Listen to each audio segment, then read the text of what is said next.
monsieur, bonsoir. Vous suivez le journal Info Pacifique. Bienvenue à la une de l'actualité. 302 cas confirmés, 67 nouvelles hospitalisations et 15 décès liés au Covid-19 sont enregistrés pour les dernières 72 heures selon les autorités sanitaires.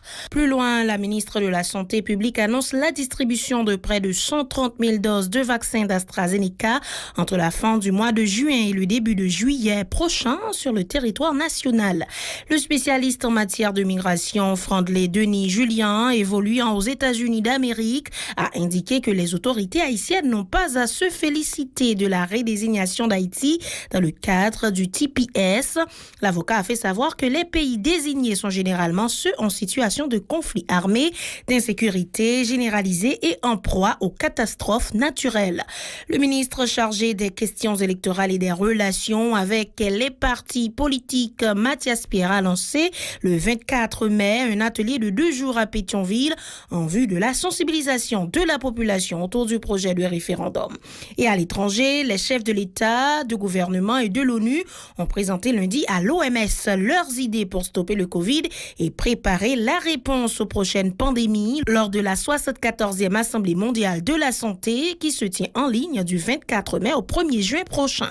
Voilà, madame, monsieur, ce qui fera l'essentiel de ce journal. Restez des nôtres, on vous revient pour le développement. Si vous jugez que cette vidéo est intéressante, n'hésitez pas à liker et partager la vidéo. Et surtout, n'oubliez pas de vous abonner à cette chaîne et activer la cloche de notification pour ne pas louper aucune de nos vidéos. Le développement des titres, c'est maintenant. 302 cas confirmés, 67 nouvelles hospitalisations et 15 décès liés au Covid-19 sont enregistrés pour les dernières 72 heures selon les autorités sanitaires. Lors d'une conférence de presse lundi, la titulaire du MSPP, Marie-Greta Roy-Clément, a précisé que parmi les nouvelles contaminations, 50% des personnes ont moins de 50 ans et parmi les nouveaux décès, 75% ont plus de 50 ans. Le département de l'Ouest arrive en tête des contaminations avec 10 004 cas et les communes de Delma, de Pétionville, de la Croix-des-Bouquets, de Port-au-Prince, Tabar et Carrefour sont les plus affectés à ce jour, fait savoir la ministre. Les précisions de Marie-Greta Roy-Clément au micro de Moïse Saint-Éloi et Mackerson Mixil. Dans les dernières 72 heures, nombre de cas confirmés pour les dernières 72 heures, c'est 302 cas. 67 hospitalisations, 15 décès pour les dernières 72 heures. Et m'insiste pour me dire que ce sont des décès institutionnels. Dans le monde qui est infecté, qui a un virus, 44,5% c'est femmes, 55,5% c'est garçons. Ok, nous avons constaté dans les dernières 72 heures, 50% de monde qui est infecté ont moins que 50 ans. Ça veut dire que le virus est affecté en population jeune. Par ailleurs, Marie-Greta Roy-Clément souligne que le pays est en état d'alerte, affirmant que le virus circule avec un nombre de cas confirmés supérieur à 241 par semaine. À ce rythme, dit-elle, le pays peut atteindre le pic de 723 cas pour cette période. Pour elle, ces chiffres sont dangereux. Elle rappelle que les variants brésiliens et anglais sont, selon l'OMS, entre 70 et 120% plus dangereux que le virus original. Marie-Greta Roy-Clément, c'est précisé. Et gagner ça relais en alerte tout simplement. Ensuite on gagne ça relais en alerte renforcée et puis on gagne en alerte maximale. Actuellement avec chiffres comme ça de Banouyo, pays en alerte.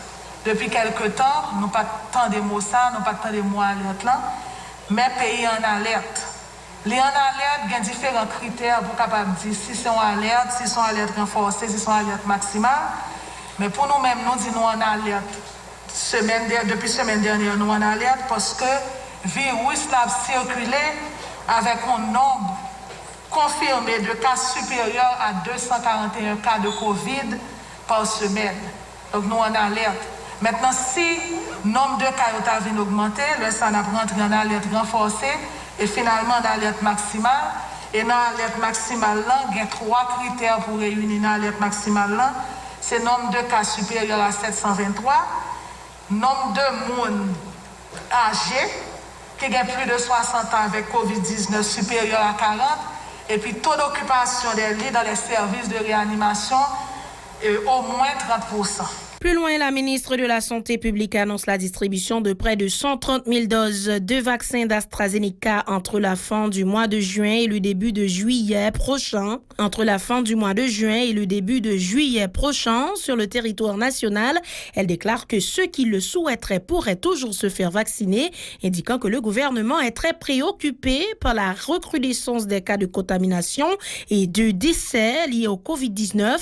Elle prévoit un total de 2 millions de doses de vaccins d'AstraZeneca pour toute la population. Ces déclarations. Le pays devrait recevoir à la fin du mois de juin, début juillet, un premier envoi, un premier envoi de 130 000 doses de vaccins AstraZeneca cap disponible pour les gens qui veulent vacciner. Nous songeons la résolution du Conseil des ministres sorti. Vaccination pas obligatoire, mais vaccin disponible pour les gens qui veulent vacciner en Haïti.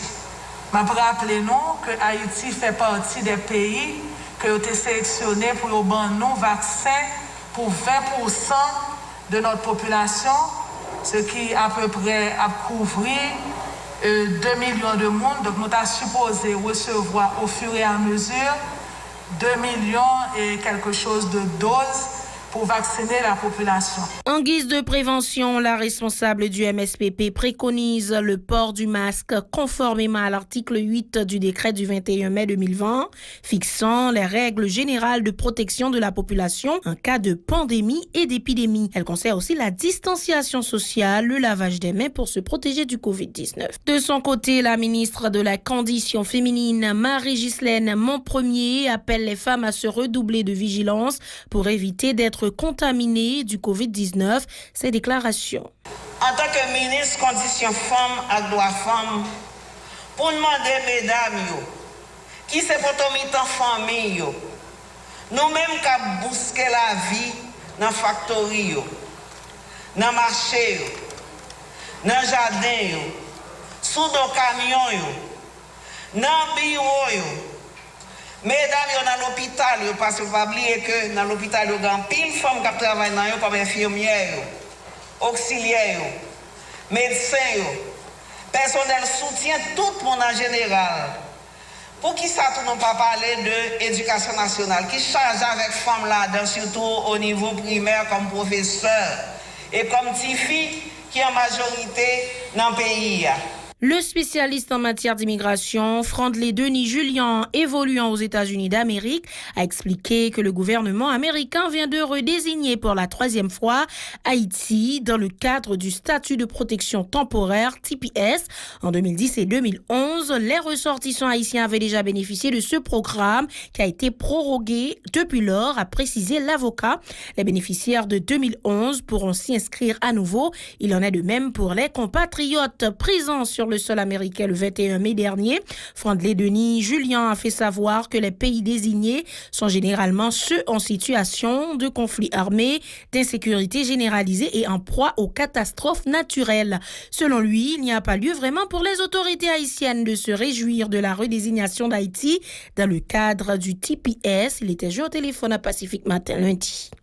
Il y a 3 critères pour désigner un pays comme un pays côté que ressortissant a un statut de protection temporaire. Premier critère là, c'est le conflit armé. Deuxième critère là, c'est lorsque vous gagnez une catastrophe naturelle du genre tremblement de terre, cyclone, sécheresse, famine généralisée. Et puis troisième critère là, son critère fourre-tout qui dit comme ça que et l'autre dans toutes circonstances pays ou pas comment des monde pour tourner dans le pays ça. En d'autres termes, pour Haïti qui ça a mentionné kidnapping, ils ont mentionné insécurité, ils ont mentionné corona tout qui font remonter spectaculaire. Donc dans ce sens ça tout un peu étonné que le gouvernement a célébré parce que en d'autres termes qui ça dit que le gouvernement Jean l'a géré pays à son catastrophe. Par ailleurs, Frandley Denis Julien estime que les États-Unis et les Nations Unies devraient changer d'attitude avec le gouvernement haïtien en raison notamment des cas de violation des droits humains perpétrés dans le pays. Il a fait allusion aux différents massacres dans lesquels des proches du pouvoir, dont Fednel Monchéri, Jimmy Cherizier, alias Barbecue, Pierre-Richard du plan sont accusés.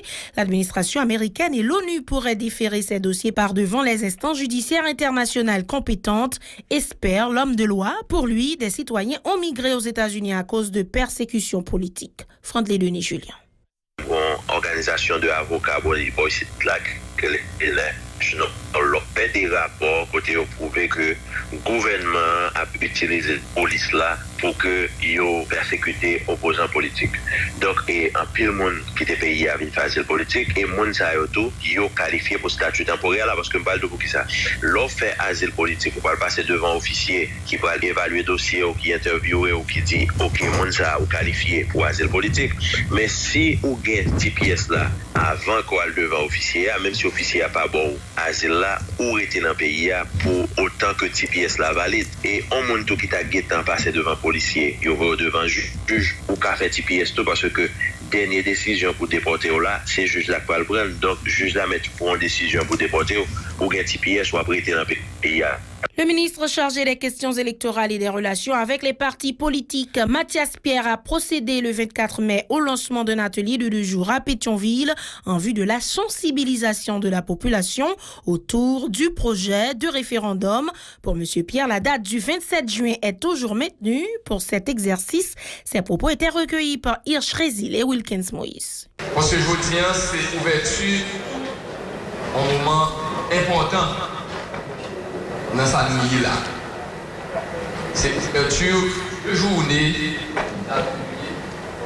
sous question qui a viré le pays. L'un là derrière nous, c'est question référendum. L'autre là, c'est question élection. 2 dossiers ça ils ont demandé des débats dans la société. Ils ont demandé que tout le monde ait une position. Mais parti politique, c'est une structure pour important et qui est concernée. De son côté, l'ex-député Price Cyprien se prononce en faveur du renforcement des partis politiques, indiquant que cette démarche pourra créer une nouvelle dynamique de la société haïtienne. Il préconise aussi l'alternance politique en Haïti. Price Cyprien au micro de Hirsch Résil. Intervention parlement portée sur qui rôle en parti politique dans une société démocratique. Ça nous a dit tout d'abord, il y a un pile vous savez qui dit que pour une condition pays a bien fonctionné, compter combien de partis politiques les gagnent. Pas oublier que depuis l'Antiquité, il a défini la démocratie tant que gouvernement peuple là, côté peuple là lui-même a exercé pouvoir comme ça doit. Et à l'étranger, économie de guerre, partage des vaccins, traité sur les pandémies, chefs d'État, de gouvernement et de l'ONU ont présenté lundi à l'OMS leurs idées pour stopper le Covid et préparer la réponse aux prochaines pandémies. Cette 74e Assemblée mondiale de la santé du 24 mai au 1er juin se tient en ligne alors que la communauté internationale s'efforce d'accélérer la vaccination des pays pauvres très en retard pour mettre un terme à la pandémie et relancer l'économie mondiale. Nous sommes en guerre contre un virus. Nous avons besoin de logique et de l'urgence d'une économie de guerre pour renforcer la capacité de nos armes, a relevé le secrétaire général de l'ONU. Antonio Guterres a relevé le secrétaire général de l'ONU, Antonio Guterres, à l'ouverture des débats. Le principal enjeu de cette assemblée qualifiée par le directeur général de l'OMS, Tedros Adhanom Ghebreyesus, comme l'une des plus importantes de l'histoire de l'OMS est la réforme de l'agence et de sa capacité à coordonner la réponse aux crises sanitaires mondiales et prévenir de futures épidémies. Plusieurs pays, en particulier européens, réclament une organisation plus puissante, capable de mener des enquêtes indépendantes et mieux dotée financièrement, alors que seulement 16% du budget provient des cotisations obligatoires des États. Voilà, madame, monsieur, c'est la fin de ce journal. Merci de l'avoir suivi. Restez des nôtres pour la suite de la programmation.